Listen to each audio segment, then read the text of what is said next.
You're listening to the Run for Your Lives podcast.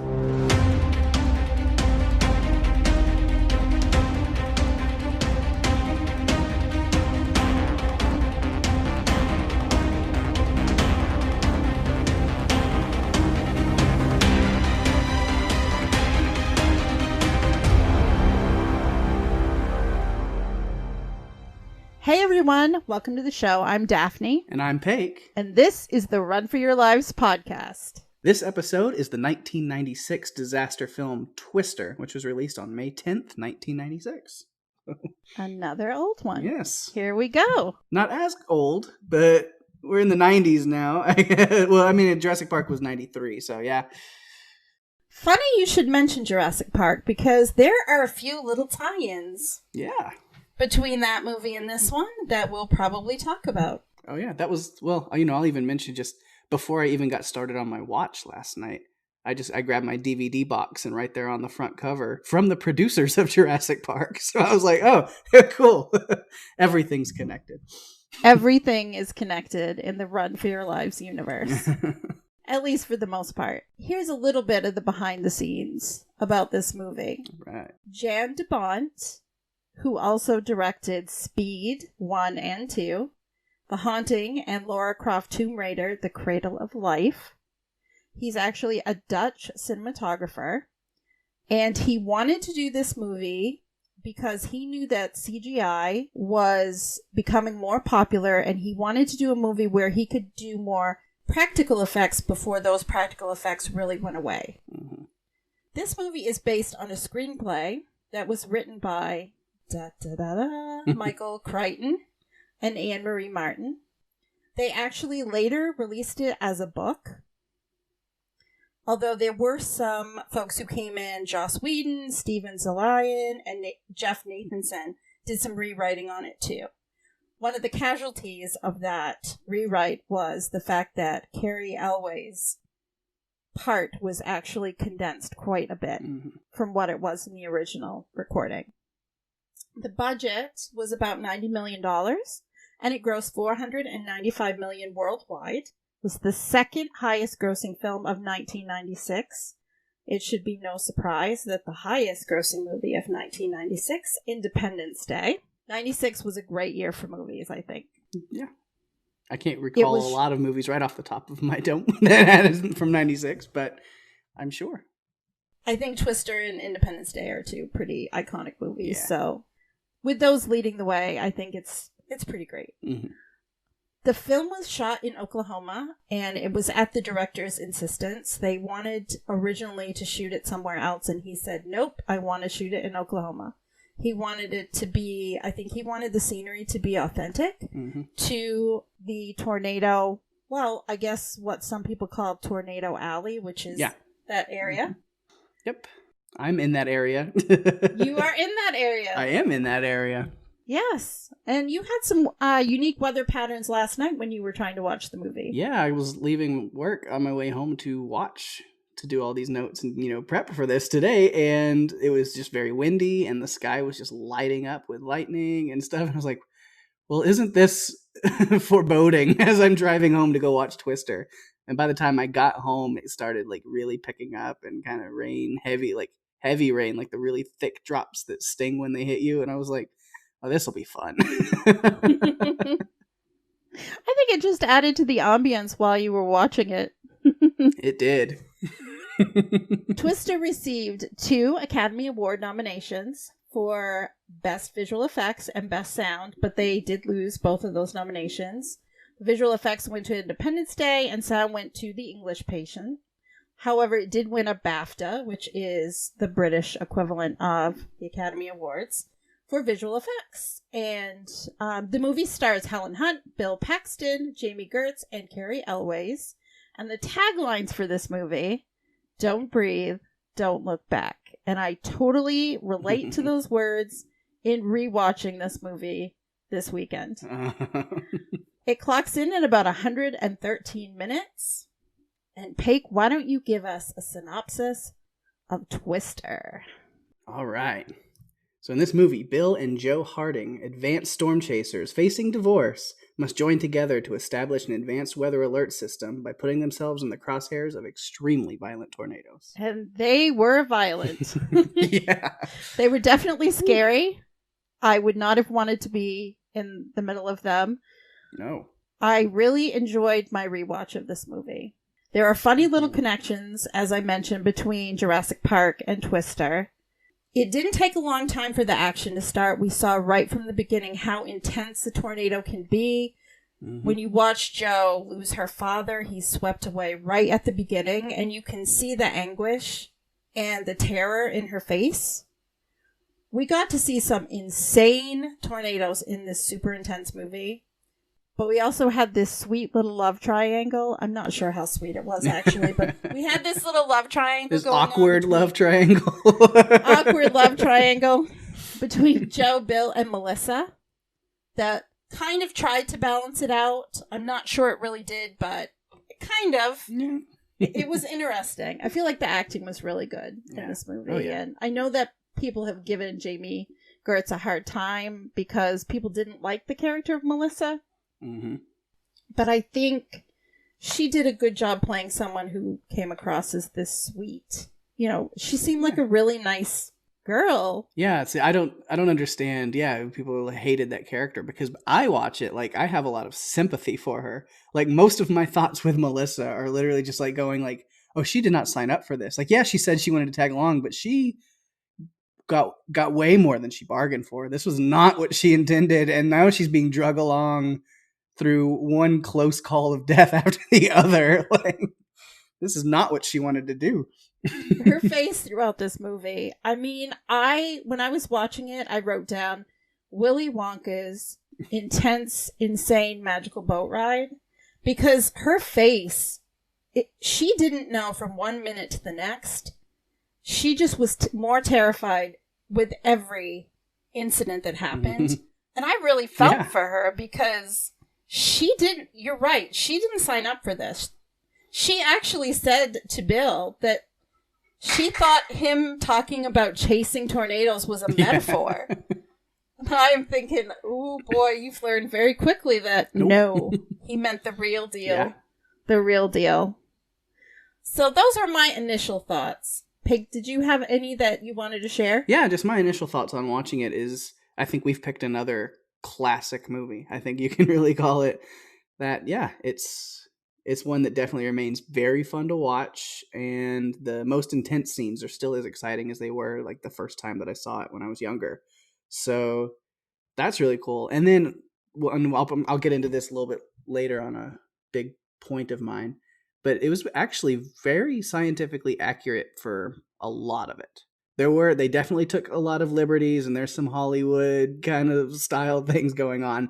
Of course. But a lot of like the technical jargon and the way that like tornadoes behave mostly is actually very accurate. And they did have actual like scientists that put a lot of input into this movie to make sure that it was done correctly. And so knowing that, like, it's very solidly entertaining and a fun watch. Yeah, I thought it was as well. I loved the cast for this movie.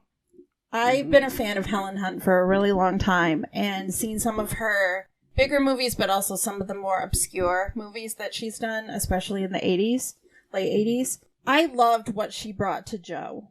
The character of Jo in this movie, you had to relate to her looking and seeing the trauma of her childhood, seeing her father swept away. She is so transfixed on tornadoes.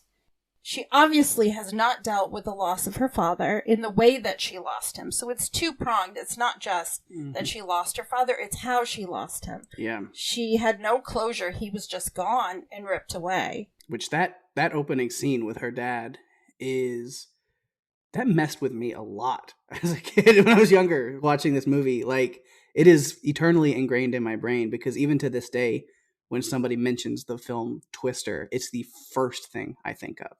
It's so rough. Incredibly sad. Yeah. It's so rough to start that way, and you instantly connect with Jo because of it. Mm-hmm. Because you can tell that she's been traumatized. Yeah. And it's affected her in a way that she has chosen to chase and face tornadoes because it took her father. It's like on one hand, she wants to make a better warning system because she wants families to have the opportunity to be able to escape. Yeah. She wants it to go from 5 minutes to 15 minutes. However, it's like she's trying to face a big demon. Mm-hmm.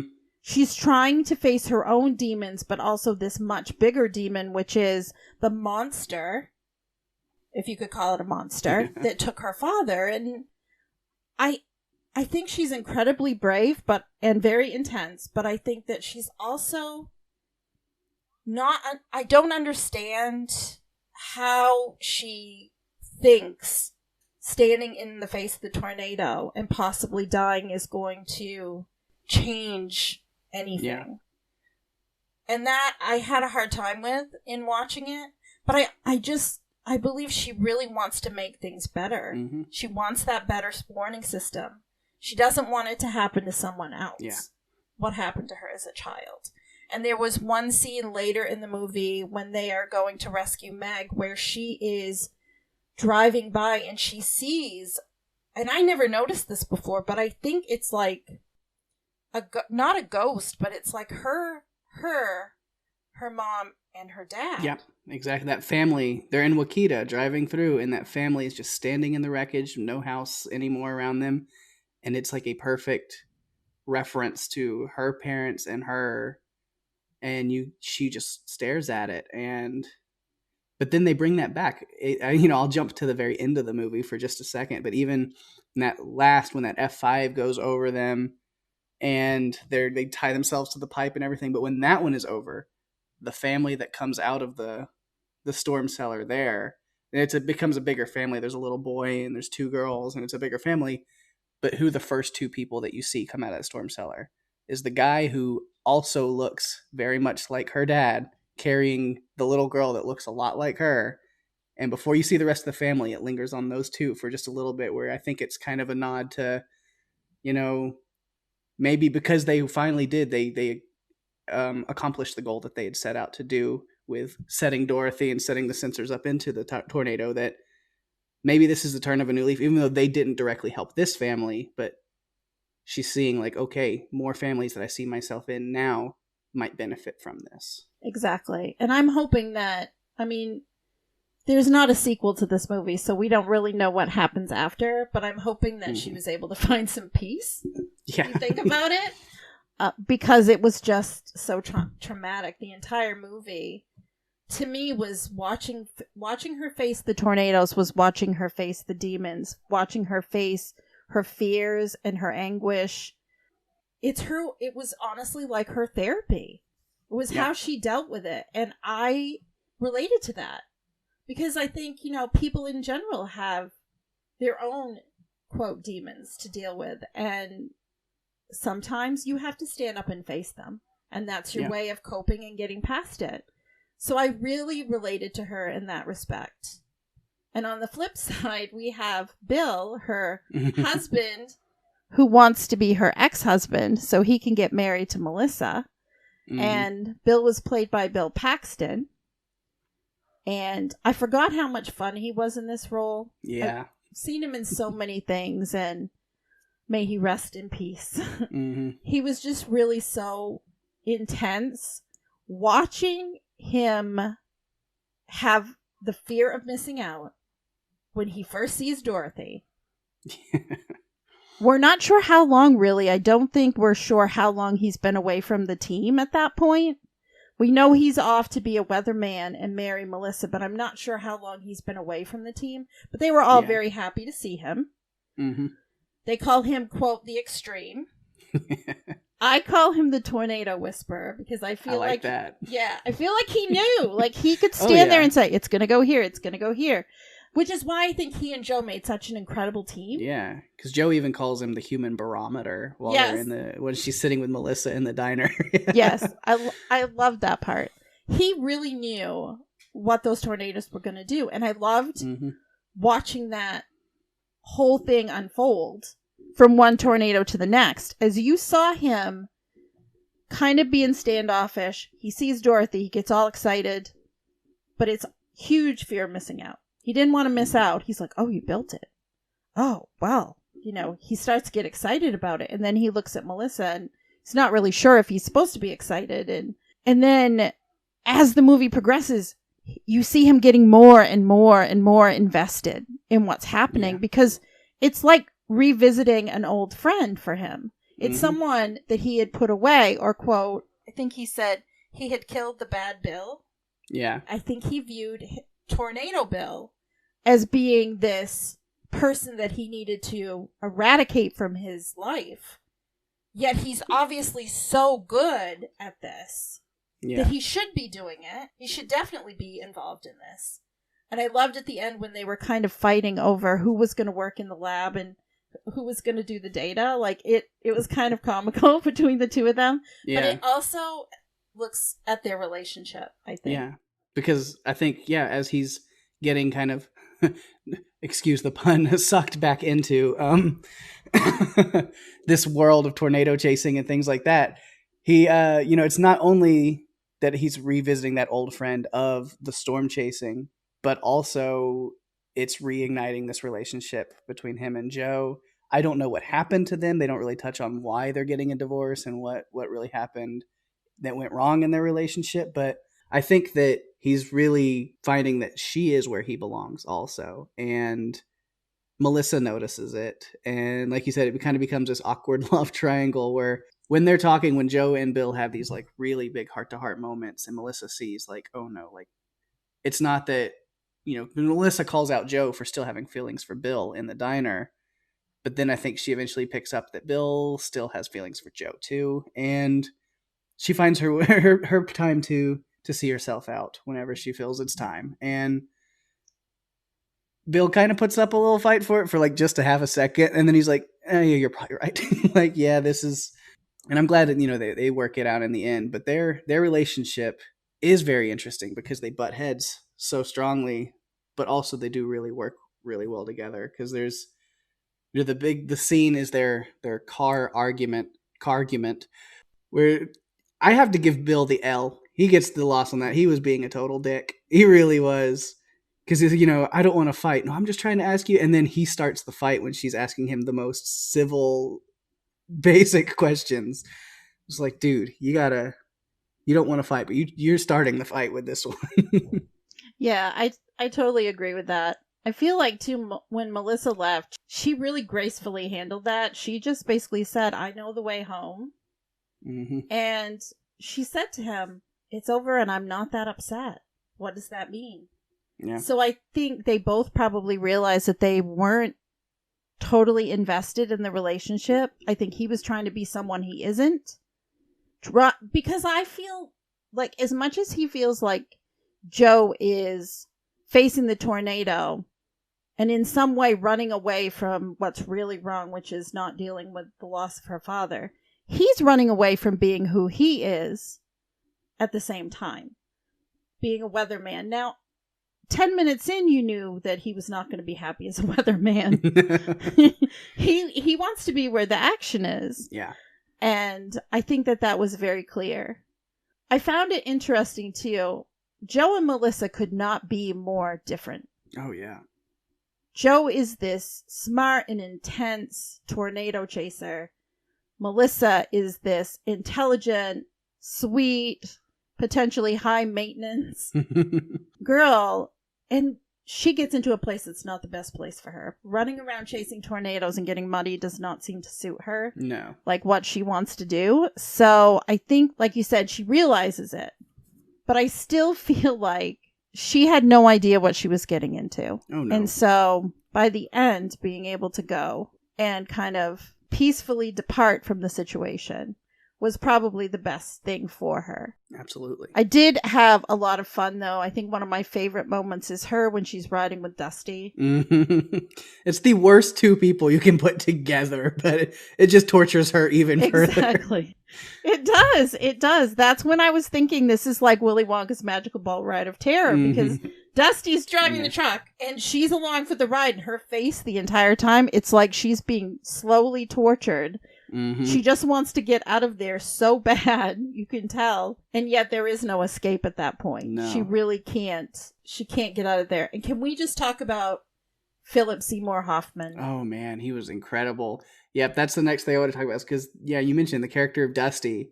He is the exact antithesis of Melissa. Because as much as she is scared and terrified and hates everything going on in this situation, Dusty is the most kid in a candy store, enthusiastic person when it comes to tornado chasing and the entire world of it. He is a ball of energy who just loves every second of what he's doing.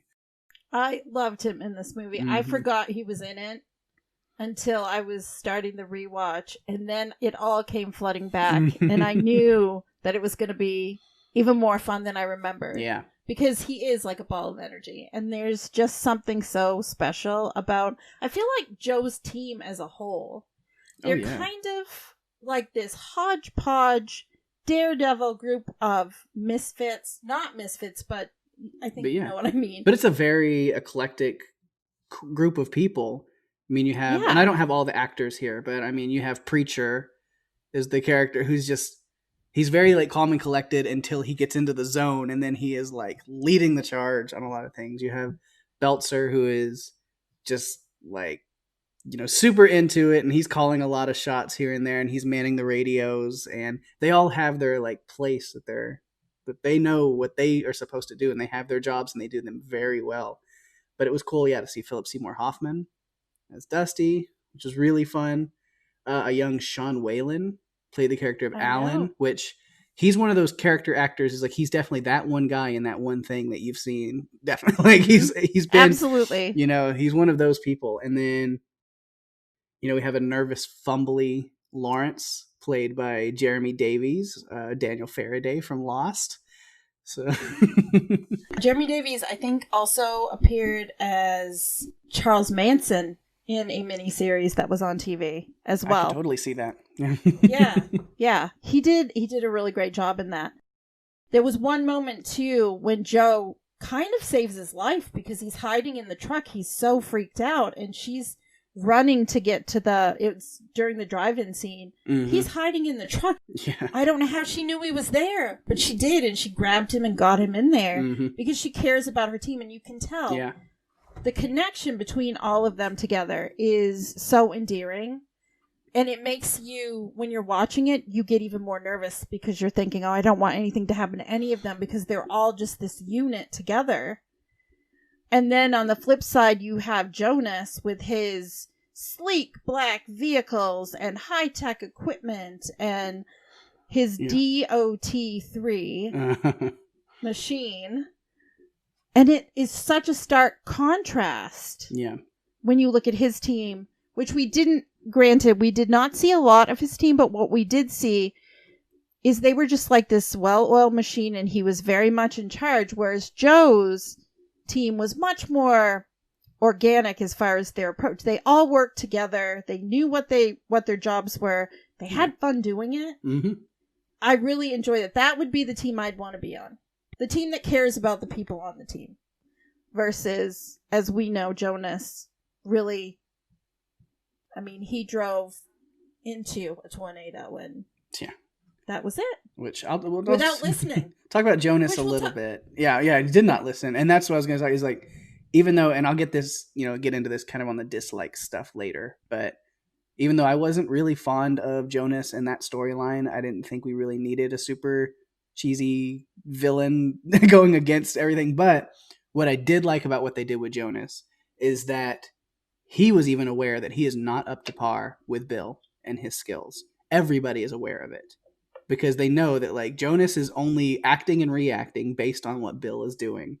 So it's they do give them that kind of villainous, like snake-like trait where all he's doing is just trying to swoop in and take Bill's glory, because he knows that he can't do it on his own. It's so obvious. And I think they were in school together, or at least working in a lab together when the technology was developed, which is why what Jonas came up with looks similar to what Bill and Joe had put together. But his is much more streamlined and fancy and high-tech. Because he's got corporate Whereas, sponsors. Because he has corporate sponsors. But yet on Joe's side, it looks like she could have raided a trash can for some of her stuff. Mm-hmm. Again, though, I'd rather be on her team. Oh, yeah. I think she manages people better. I think she's endearing because she cares about her team, and I appreciated that a lot. I think that anyone can relate to that when if you're looking at this movie and looking at it from that perspective, you can see where she is a good leader. She thinks about people more than herself. Definitely. And I appreciate that a lot. I appreciated that about her quite a bit. Mm-hmm. So, do you have any other specific things that you did like about the movie? Oh, yeah. I've got quite a few things. But no, what I was going to say about Dusty also is I really loved the soundtrack to this movie, and it was all thanks to him and his barn burner and the music videos and rock music and stuff that he was blaring out of the speakers of that van the whole movie. So much fun. I think one thing, because we've been going through the characters, I think just like we say, like the dinosaurs were a main character in Jurassic Park, the tornadoes are obviously a main character in this movie in a way too. So we should definitely talk about those a little bit. I think even with the CGI lacking in some of the places, the tornadoes were done very well. And the destruction it was very iconic when, that first one comes through that field and tears through that barn and those silos. And it just sets a really good tone that way. And then all the different, you kind of see these different tornadoes. We have this one that Bill says, oh, it's a sidewinder because it just shifts direction real quick. And so he knows we got to go this way because Jonas is about to be going the wrong way. He's very Trust Bill. Bill. Whatever Bill says goes. The sister tornadoes, as it refers to them, that are kind of going over the body of water and then split into different ones. Those are really cool. And of course, the F5 at the end, which is like a mile wide. And that was terrifying. Yeah. Just watching it in the room. Mm-hmm. I mean, not being in it, let alone that. My goodness, it was terrifying and dark and black and twisty. And yeah, I agree 100%. The tornadoes in this movie were not lacking in any way. Mm-hmm. Those were incredible effects. I loved it. There was one part I remember. The tornado was coming through a machinery company that sold farm equipment, and then all of a sudden you see farm equipment falling like it's snow from the sky. It's like boom, boom, boom, boom, and the signage is going, and then they drove through the house, and I'm just glad I live in the Northeast. Yeah, because I was going to say, you brought up Tornado Alley earlier, and that is, I live in this area that is coined Tornado Alley, so tornado warnings on TV, and which now it's really the mobile alerts I get now, but I grew up with the always watching certain times of the year. It's just commonplace. It's just a thing that we've learned to live with and know that it's possible. Now, I've never known anybody with a storm cellar like that here but I'm in East Texas. This takes place in Oklahoma, so maybe some of our Oklahoma listeners can give me a little bit, maybe that's more commonplace in other areas, but I don't know anybody who has a storm cellar. We just kind of, our way is a small windowless interior room, usually a like water closet, like a closet or like a bathroom. I remember growing up as a kid, and our process if we had a tornado warning was we would take all the cushions off the couch, get in the bathtub, and cover ourselves up with the couch cushions. That was what we did. Wow. So we didn't have anything like that. In the Northeast, we get hurricanes, which we did just have a hurricane not that long ago. And ice storms. Well, we've had those before, and they can be pretty damaging because they take the power out. Yeah. And power could be out for weeks. But something you just said reminded me of what we talked about with Cloverfield, where you said you would go outside. Oh, yeah. And still to this day, when I get a tornado warning on my phone, instead of taking shelter first, the first thing I do is walk outside and be like, well, what can I see? Can I see anything? Is there a tornado?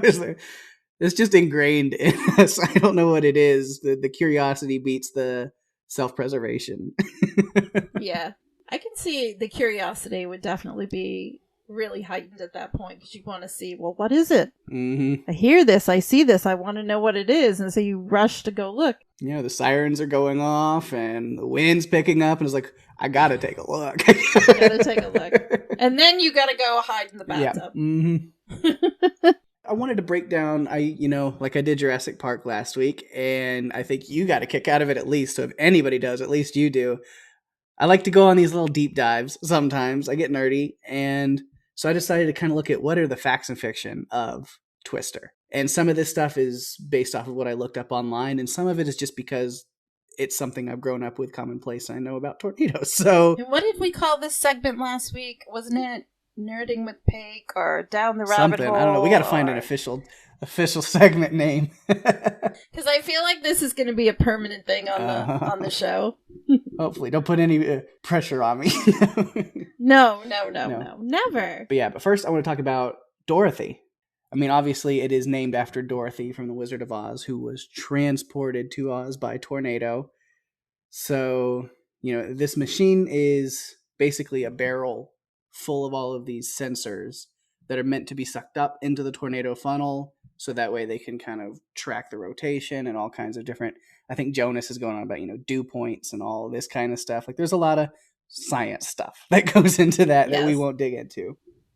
I do love science, though, so nerding out over these types of things is definitely something that I like. Yeah. So, but Crichton and Martin were actually inspired by a real device from the NOAA, which is the National Oceanic and Atmospheric Administration, their National Severe Storms Laboratory. And the actual device was called TOTO, which was a Totable Tornado Observatory, which is named after Dorothy's dog in Wizard of Oz for the same reasons. All connected. Yeah. All connected as usual. Mm-hmm. Now, Toto, in real life, never actually scored a direct hit, and they actually never got to use it correctly.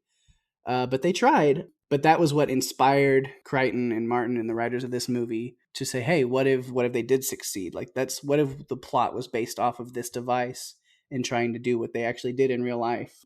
Fun thing, the National Weather Center in Norman, Oklahoma, actually houses the original Toto device and the Dorothy and Dot 3 devices that were in this movie. Oh my gosh. In like a little museum there. That would be something fun to go check out. I'm not too far from there, so like it would be a cool. You're gonna have to check it out. Yeah, so that's cool. And like you mentioned, it was filmed in a lot of locations, actually. I mean, they did some stuff on sound stages in California, and they did some stuff in Canada. But most of the filming was done in Oklahoma or Iowa, where they could really make sure they would get the scenic shots correct. So a lot of like when they're at the diner, when they're chasing tornadoes, and they're on these roads, it's all in Oklahoma mostly, because they wanted to get that scenery correct.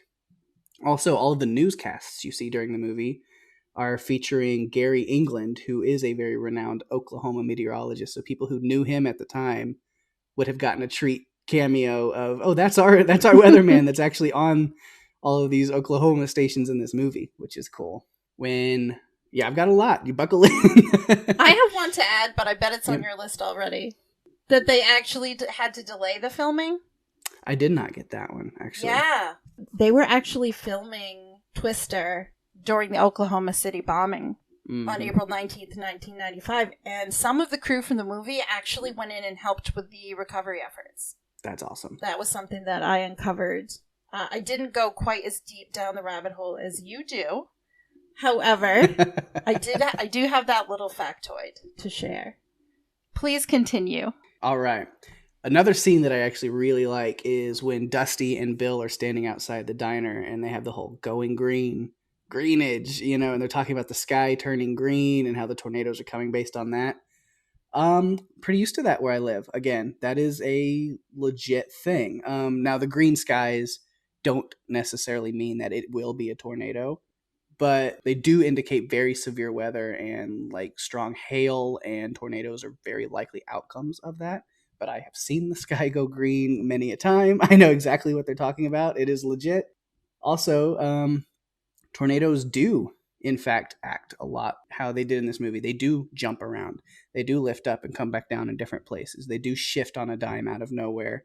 They're very hard to predict. They'll be going one direction and then just they're going the other way. Or, when Joe says, you've never seen it skip this house and come. They do. I've seen, they'll be moving and then up in the clouds and back down somewhere else. They're very unpredictable, very crazy. And then, the NOAA scientists that gave input for this movie made sure to include a lot of those things and behaviors and even the technical jargon that they use while talking about the tornadoes as they're chasing them. It's all very legit phrases and jargon and technical talk. So they did that very well. So could a tornado actually lift a semi like that? Absolutely. Yeah. If it's that big, yeah, it could. That was terrifying. And what happened when Jonas and his team meets their unfortunate end, R.I.P. Maybe. Did we really like him that much? I felt bad for his driver. Yeah. Mm-hmm. Jonas had no regard for his driver at all. No, not at all. But they took that from an actual instance in Oklahoma where something like that happened, where a tornado shifted on a dime unexpectedly and ended up costing the lives of a couple of storm chasers that were following it. Wow. So, yeah, they pulled from a lot of actual scenarios and actual science. But they also did get not quite a few, but a few things wrong. And so I have just a little list of that. Mainly that the weather services and stuff will say some of these things that you see them do in the movie don't do. Never take shelter under a bridge. I wondered about that. Or of any type, big or small, because it actually, a spot under a bridge is actually worse for debris because it creates kind of its own wind tunnel that debris and the wind and pressure come sucking through there. So you're very likely to get hit by debris if you're under a bridge. And even if you don't get hit by debris, then a bridge can crumble or collapse and fall on you, and not good. Also, like Lawrence was doing, do not hide in a vehicle. That is a bad idea. Vehicles are not safe, as we've seen. As we saw. Definitely not safe. Yeah. And they did show that this is another thing not to do. And they showed that, it was a bad idea when they went into that like hangar type building, the big open building, because immediately the roof was ripped off. Things go flying through there. It just creates another wind tunnel for debris. So avoid places like that. Also, the tornado clusters like this, where they just keep happening one after the other, it does happen. It's not super common, but it does happen. But it wouldn't go all through the night like that, typically. It's the daytime heat that fuels tornadoes. So when these kind of clusters would happen, so the one at the movie theater probably wouldn't have, the drive-in probably wouldn't have happened the way that did. It would have ended earlier, when it got dark. But then the clusters would just pick up and they could continue on the next morning. But they usually don't go on through the night. They go to sleep. Did they go to bed at night? Have some rest? I guess so. Rest to recharge? Where do the tornadoes go at night? Exactly. Where do tornadoes go at night? That's a good question. Yeah. And then in reality, at the very end, when Bill and Joe are holding on to those, strapping themselves to those pipes, they would have never survived that. That's just nitpicking. That's Hollywood's got to make them survive. But all of that debris and just the air pressure itself, there's no way they could have survived. I wondered about that because it seemed a bit extreme. And we all know Bill is extreme, but I wouldn't have wanted to be there. I mean, I would have run to the barn, but oh my God, that barn? It was like Jason Voorhees had collected all of his weapons in there for surgery or something. I couldn't believe it. Of course you're not going to go in that barn. Oh, yeah, they walk in and see all of that. Who are these people? And they're like, nope, we're not doing this. Not going to work. That is way too much debris and projectiles that will not end well. One thing about the drive-in that I thought was really neat is, I guess, because the project was a co-production between Universal and Warner Brothers, they chose the double feature to be a movie from each. So the movies that they put in were The Shining, which we got to see some of. And because the screen started tearing apart right at the famous Johnny's scene, which was great. I loved it. I loved seeing that come through. I'm like, what? The timing is perfect. It's amazing. You couldn't. This is what you expect in a movie, is that iconic scene, and here comes the tornado blaring through, and oh my gosh, it was so fun though. I thought it was really cool. We didn't get to see Psycho. That was the other movie that they did. No, Psycho was supposed to be a Night of Horrors double feature is what they were doing. Yeah, at the drive-in, which a lot of folks are going to right now because in many places are not open, or if they are, they're not showing anything new. They're showing a lot of older movies. My local theater has been showing things like The Wizard of Oz, Jurassic Park, those types of movies, because there's really not a lot. I guess there's been a couple that have been released, but mostly that's been on streaming services. Yeah. So those movies, I've been tempted to go. I really have always wanted to see Jaws in the theater, so I've been tempted to go if it plays. I don't know. I don't know if I will. But drive-ins are definitely getting some attention right now because it's just easier. You can stay socially distanced and see the film. So I liked the drive-in scene. I thought it was kind of cool. Some of it didn't. Cool. Like you said, some of it, no, you're not going to go hide in a big building that the roof's going to get ripped off like that. But the drive-in was cool, and I loved when the tornado came through. That was really neat to me. Yeah. No, that was definitely a highlight. One thing I learned about the sound system, like the sounds were so heavily bass-oriented, it actually destroyed surround sound speakers in some of the theaters in the U.S. Oh, man. And I just can't imagine being a theater owner and finding out that this movie has destroyed your system in one of the theaters. So I thought that was definitely interesting. Did you happen to do any deep diving on what it was they used to make the noises? I did not. It crossed my mind, but I did not. Well, you know what? I did. Yes! So they used a jet engine from a Boeing 707 to generate the wind in some of the scenes. A recording of a camel's moan was slowed down and used as the sound of the tornado. Interesting. And those were the only two things that I could find. All right. So, I know what we use here in Texas and Oklahoma and Tornado Alley area. The best way people down here describe a tornado sound is it sounds like a freight train is coming straight towards your door, towards your house. Like that's the... Oh, wow. It's very loud, very loud. How do you tell the difference between a freight train and a tornado? Hopefully there's not a freight train coming towards your house. You need to move to a better location. Well, you never know. If that's a commonality. You never know. So I did find out some interesting things, and I alluded to this earlier as far as like these connections between Jurassic Park and Twister. And here's some loose things that I learned. So we know that Steven Spielberg and Michael Crichton teamed up for Jurassic Park. One of the movies that they were showing at the drive-in was Psycho. Mm-hmm. Well, in Nedry, you know Nedry, my least favorite character, in his death scene, it ends with the camera focusing on the stolen embryos, just like Psycho focuses on the stolen money. I did find out one other cool thing about the real town of Wichita, Oklahoma, had part of its old downtown area demolished by the film crew for the scenes after the Twister passes. And the studio actually paid for the downtown to be rebuilt. And the town also kept the new fire truck that it got that was used in the film. That's cool. Yep, storm chasing's a very intriguing and interesting thing. It's not something I think I would ever do, but I'm too scared. I can understand the appeal. I actually, I had a friend of mine back in the day who was a storm chaser, and he was very enthusiastic about it, and he loved to talk about it. Unfortunately, he has passed away since then. But yeah, I remember just seeing his like love and enthusiasm for it. So I totally can get the appeal there. It's infectious, I think, when someone loves something so much. Yeah. You can kind of feel the vibe off it, and it just makes you want to know more. Even if you're not really interested at first, you are super interested because you can tell how much they love it. And the way they talk about it with such excitement and enthusiasm makes you want to know more. It kind of attracts this... based on my friend that I knew, there's like, it's this niche group of people that you have to be like a science nerd and an adrenaline junkie at the same time. Like it's very... How does that algorithm work? I know. Twister 2, though, also, not Twister 2, like a sequel. Twister, the movie, was the first movie that was ever released on DVD. That is really cool. There's a lot of little trivia items, and I tend to dig into some of those trivia items because I am a trivia nerd.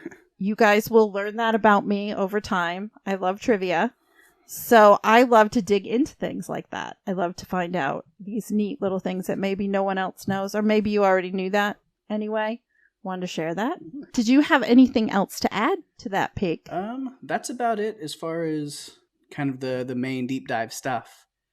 All right. I don't know if we wanted to go into any kind of down points or dislikes and our quotes and things like that, but I think, I'm ready to move on. All right. So let's move into our segment on specific things that we didn't think were up to where we wanted them to be. Yeah.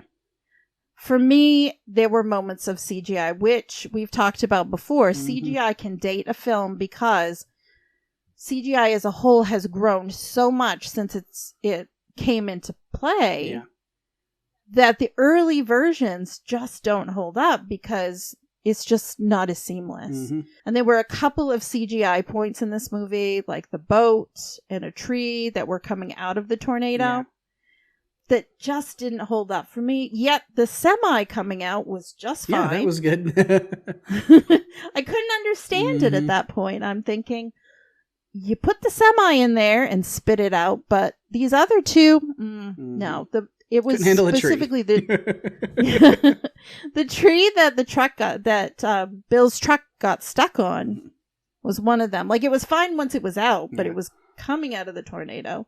And there was another part where a boat was coming at them that it just didn't stick for me. No. I did not like it. Yeah, I think the satellite at the very beginning of the movie was pretty shabby, and Jonas's truck exploding was not a great explosion animation, but you take what you get. It's the 90s.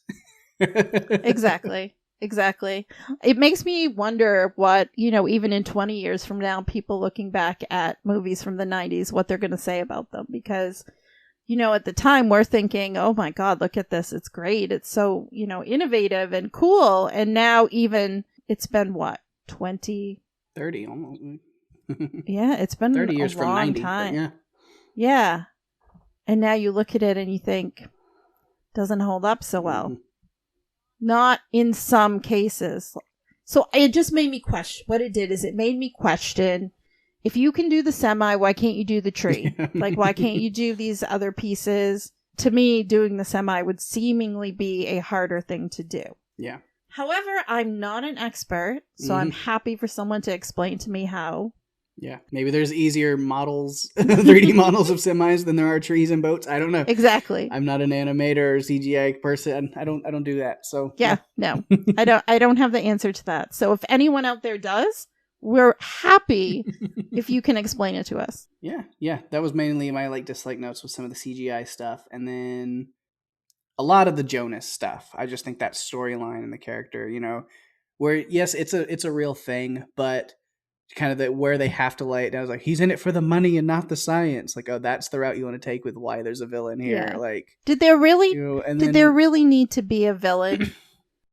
I think it was pretty kind of unnecessary and cliche. That was my only downside, was kind of Jonas' story. I love Cary Elwes and I think he's incredible, but as much as I love him, as like his character in this movie was kind of unnecessary. And then it forces a lot of dialogue back and forth between him and his people and our group of storm chasers that was just really cheesy dialogue where it's forced tension, and it didn't need to happen. And it makes me wonder though, because the way the role was written was cut back in the editing room. So I question, one, why didn't they just completely remove it? Or two, why did they cut it back? I'm not really sure. I mean, the movie could have gone on without him. Completely. Yeah.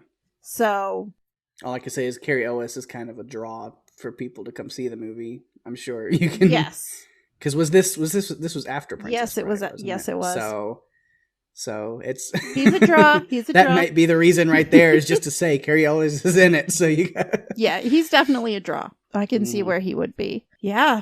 I think that was pretty much all that we had under that. So do you want to get to quotes? All right. Yeah, and you know how we do quotes is you focus on a lot of the more serious, deep, well thought out stuff, and then all I did was funny line. That's good. But I love it that way.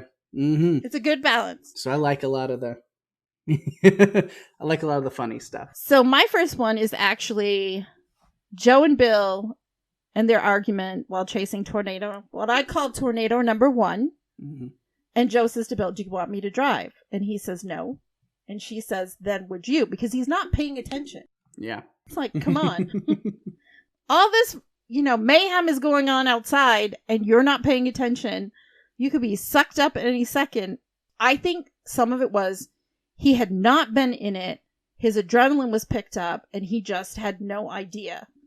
He was just trying to focus on too many things at once and not focusing on driving. Because that was right after the aforementioned cargument that I mentioned. So yes. Yeah. The cargument. It's a new word. I'm going to start using it. The next one is actually super, super serious.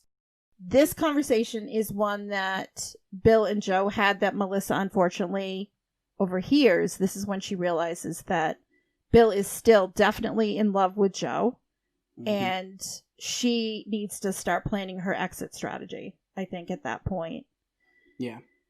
And it basically starts with Joe yelling at him and saying, you've never seen it miss this house and miss that house and come after you.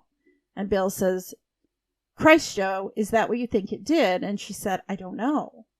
And then he asks her, Jesus, Joe, why can't you just forget it? And she responds with, you don't understand. Okay, you'll never know. And then this is, I think, really poignant when he responds to her with, when's it going to be enough, huh? How close do you have to get? Talk to me. Things go wrong. You can't explain it. You can't predict it. Killing yourself won't bring your dad back. I'm sorry he died, but it was a long time ago. You got to move on. Stop living in the past and look what you've got right in front of you. And she looks at him so confused and says, what are you saying? And he says, me, Joe. Mm-hmm. And Melissa heard the entire conversation. Yeah. Like I said, and she realizes that, okay, if she didn't believe it before then, she definitely knows now that he is still smitten with her. And it's time for her to plan her exit. Yeah. And then I had one more, and this was a real serious conversation. It was after Joe and the gang rescue Meg, which we really haven't talked a lot about Meg. No, not really. Joe's group loved her cooking, begged Joe. Mm-hmm. I mean, yeah, I saw it and I went, steak and eggs. It sounds great to me. She makes quite a spread there, I think. Uh-huh. So they rescue Meg. They rescue Mose, the dog. And Joe's trying to figure out if she should leave Meg and let her go to the hospital and go with her, or if she should go back out because the storm is picking up again. Which we've already determined it probably wouldn't at night because it would be taking a nap. I mean, sometimes they happen later at night, but it's not very often. So Meg says, Joe, it could happen to somebody else. You got to go stop it. Joe says, I don't know how. And Meg says, well, I think you do. You've been chasing these things since you were a little kid. It's what you do. Go do it. That was her. She needed the permission.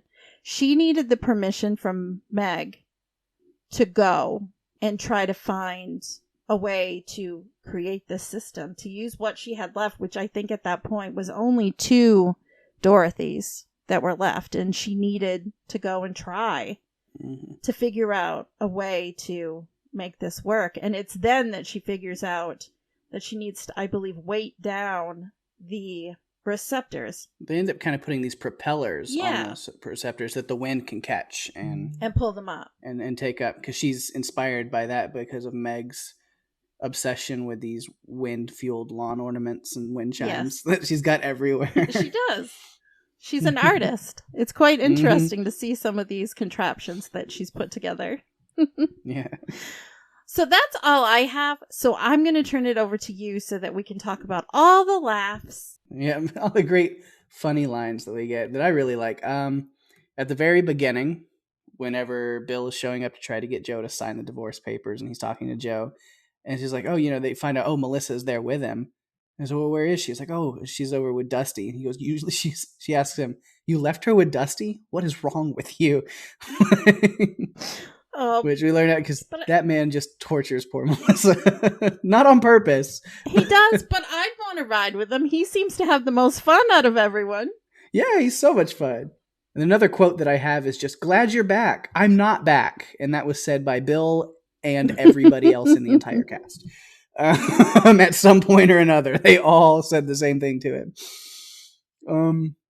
I love when, during the cargument, as we'll coin it now, when Bill looks at Joe and says, "I am happy. I'm a happy person," as he says in the most angry way possible. You sound real happy. Uh-huh. Also, while they're chasing that first tornado right there in that scene, Belzer says, snaps him out, "When are you guys going to wrap this up?" And he goes, "What are you talking about?" He goes, "I just wondered if we're going to chase this tornado, or should we just wait and catch the next one?" I remember that. I think that, honestly, believe it or not, was initially in my notes to talk about. One funny one out of all the serious ones.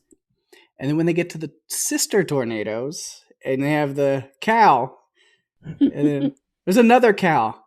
No, I think that's the same cow. And Melissa is on the phone with one of her clients, and she just says, "I gotta go, Julia. We got cows."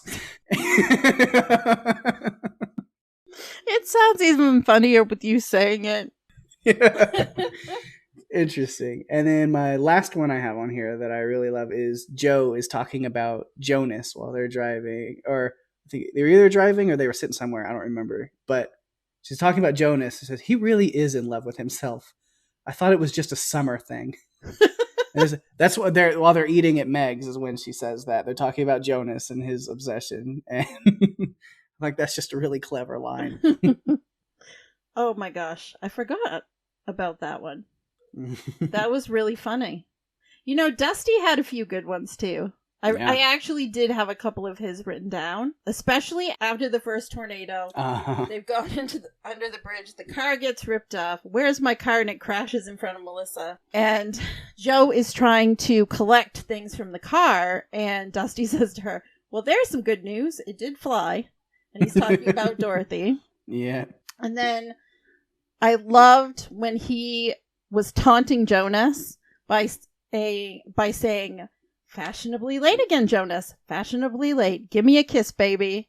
And then he goes, "Loser, loser, loser, move on." And I just loved it. I forgot how funny that Philip Seymour Hoffman was in this role. And it just was wonderful. And I enjoyed it a lot. So, Pake, why don't you tell us a little bit about the sequels that you've been digging into? So we've been doing this sequel segment here on the podcast. And even though, like you mentioned, there isn't a sequel, but there kind of is, but there isn't. So there is a movie that is titled Twister 2. And it was released in 1996 as well, as just kind of a follow-up. How do you have a sequel in the same year? I know, but it's not from any of the same people. It's described as actual storm chaser footage with no coherent plot whatsoever. And it's literally, so apparently it was just, they took actual like tornado chaser footage and threw it together into a quote unquote movie. And it was just meant to, build off of the hype from Twister. And apparently it's not worth anything. Add that to our list of movies that are so bad we probably shouldn't watch them. Yeah. And then maybe someday we will and just talk about them in an episode. Or maybe not. Yeah. But I do have some really good news. It's not a sequel. But Twister is being rebooted. Oh, God. So it could be good news, could be bad news. Yeah, I don't know. We'll have to see. But from what I'm looking at it, I mean, because a lot of people were talking about doing a sequel, but without Bill Paxton or Philip Seymour Hoffman. You can't. R.I.P. to both of them. It's kind of hard to do a Twister sequel without Bill or Dusty. So it's kind of... Yeah, agreed. I don't really want them to touch it. Yeah, so it is in development and production. It is confirmed that they are rebooting it. No cast list, release date, production schedule is available at the time, but they do have a director nailed down. It will be directed by Joseph Kosinski, who did Tron Legacy, Oblivion, and Only the Brave. So it's definitely something I'm going to be following and seeing what comes of it. Yeah. I guess we can keep it on the radar. I guess we'll see. Cross your fingers. I get nervous when they start trying to remake some of these movies because they're already so iconic, and to me, to have to live up to something that's already the bar set so high. Mm-hmm. I'm just not sure. Yeah. But I'm happy and ready to be surprised. Definitely. That's why there is a little bit of excitement in me about it, because it could be really good, and it would be great to see a new take on the same story, but with, 2021, 2022, whatever it is, updated special effects and stuff like that. And maybe they can make something visually incredible. Who knows? Yeah, they could. Let's cross our fingers. Let's hope for the best. We'll see what happens with that. And now, Pake, we're going to get into our feedback section. Feedback! And here's Wendy's feedback. All right. Hi, Pake and Daphne. It's Wendy. I'm so excited about your new podcast. We've been watching all kinds of movies with various friends groups lately, and it's such a great way to spend the time and feel connected to other people instead of just watching a movie by yourself. Twister. It really blew me away when I first watched it. There really hadn't been anything quite like it when it first came out. It really took the storm chasing industry by storm, literally. It changed things for them a lot. And when Bill Paxton died, all of the storm chasers got together and spelled out a tribute to him with their GPS locations. And I think the reason why they did that was because the movie and his interest in what they were doing just really changed everything for them. And I think they got a lot more attention, and we're really grateful.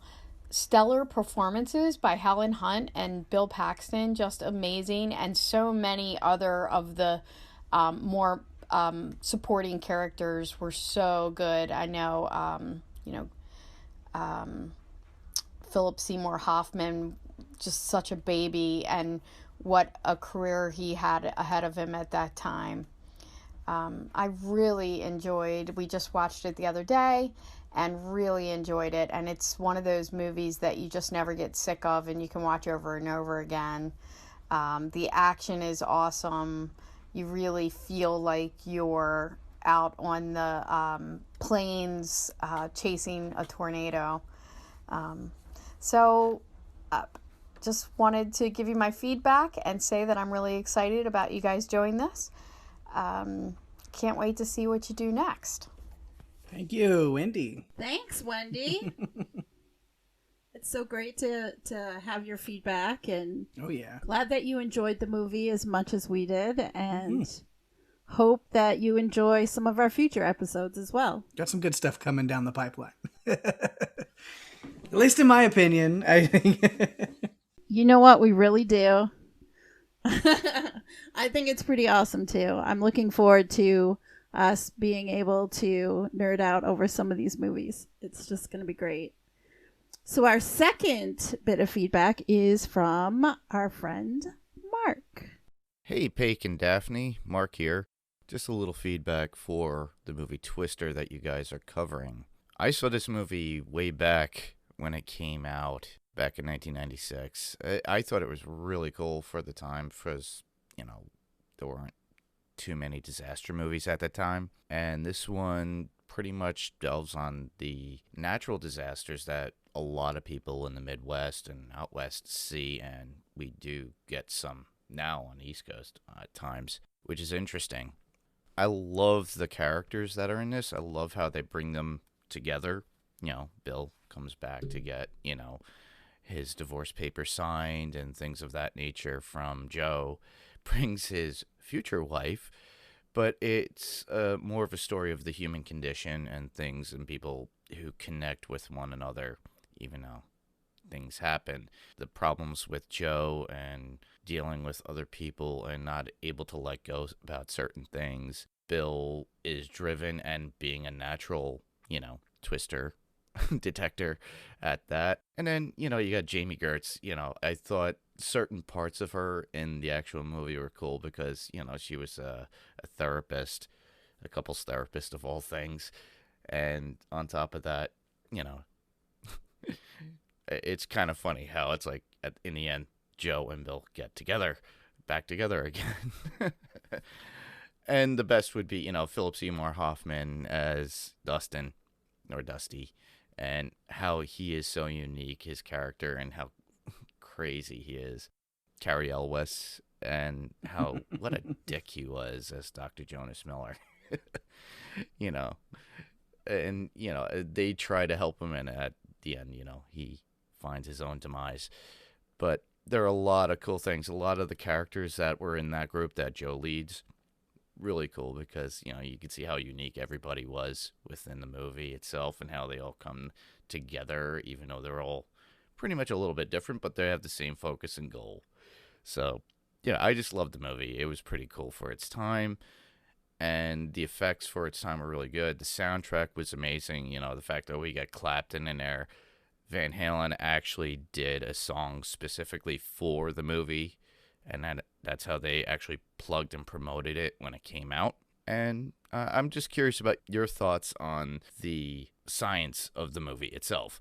I love the aspect of what you guys bring up within certain sciences of these films when it comes to disaster or, even some of the monster stuff too. Jurassic Park, you brought that up and stuff like that. So I can't wait to listen, and I look forward to hearing it. I'll talk to you guys later. Awesome. Thanks, Mark. Thanks, Mark. Yes. I hope you enjoy our scientific deep dives and thoughts on this episode, like you said. We have fun diving in. We definitely do. And I also think that if we miss something, our listeners will send us feedback so that we'll see what we missed and be able to share that with everyone else. And I think that's kind of fun. Definitely. And so, again, just as a reminder, and, we'll plug it at the end of the episode, too, on how to get a hold of us. But I like throwing out there a couple of times, get it out there, that, if you want to give us any kind of feedback, voicemails especially, we love the voicemails, just record it on a voice recorder on your phone and email it to us. Or you can, if you don't want your voice on here, that's fine. Send us an email, type it out, and give us your thoughts, because we would love to hear them and read them and see them. And so just, Run For Your Lives podcast at gmail.com. And we'll get all of your great thoughts. We love it. We really appreciate all of the feedback that we get. We definitely do.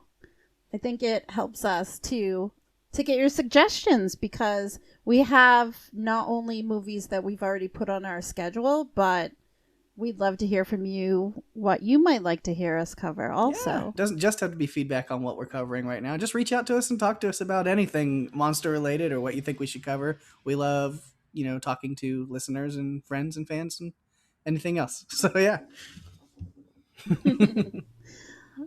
So, Pake. Yeah. Do you have any shout outs for this week? All right. Yeah. I would say kind of the typical, kind of what I said last week, but it still stands. If you're a fan of the Umbrella Academy, then there are some great podcasts to listen to on that are directly related to this podcast and network here. You can go over to the podcast Strange Indeed, where Rima and myself are covering Umbrella Academy. We just recently released episode 7 of season 2. Came out today or yesterday, depending on when you listen to this, when this is released. And Mark, who just left that awesome voicemail a minute ago, him and Steve have their podcast, Panels to Pixels, and they are also covering the Umbrella Academy season 2 right now. And I think they are releasing episode 8 this week. Early next week, I think. Early next week, okay. And I have been listening to those too. It's fun. I get my recording with Rima in, and then once that's all done, I'll go over and listen to Mark and Steve, and they've always got some great stuff too. Yeah. So yeah, definitely check those out if you're fans of those, and keep in touch with the Pirate Core Entertainment, this network here that we are a part of, that Mark is kind of the guy running the show there, and he'll have another podcast coming out soon. We'll be plugging that once that actually releases. Well, Pake, I think we're at the point where we do our rankings for this movie. Mm-hmm. And I'm going to make you go first again. You make me go first. You got to see where I said it, huh? Uh-huh. I do. All right. So, as much as I do love this movie, I don't think it quite sets the bar as some of the other ones that we have covered, although it is still, like I said, such a great classic. So, maybe the lowest score I've given so far, but it's a passing grade. It's still a very great movie. But I think just with like a lot of the CGI and the Jonas kind of subplot and stuff taken into account, I ended up going with a 7.6 on this one. Okay. Mm-hmm. Well, I actually gave it an 8.25. Okay. I really liked the acting and I liked the stories, and the tornadoes had me from the get-go. Yeah. So I really enjoyed it. I think this is the first time that our scores haven't been matching up closely. So I'm interested to see where we go in the future with our movie rankings. Yeah. Of course, now after talking about it, I could easily bump that up to an 8 and be okay with it. You know, I could. It's always better after you talk about it too. Not to say that I didn't enjoy it thoroughly when I watched it, but yeah. And with that, we are at the end of our podcast. To submit your feedback, you know what, Pake? I'm going to let you read that this time. Okay. So to submit any theories or feedback, go to our Facebook page at facebook.com/runforyourlivespodcast. You can email us at runforyourlivespodcast@gmail.com or hit us up on Twitter at runforyourlivespodcast. And with that, we are going to sign off. Thanks, everyone, for joining us on another adventure with movies. Mm-hmm. I'm Daphne. And I'm Pake. And if you have to run, you better run for your lives. Bye-bye.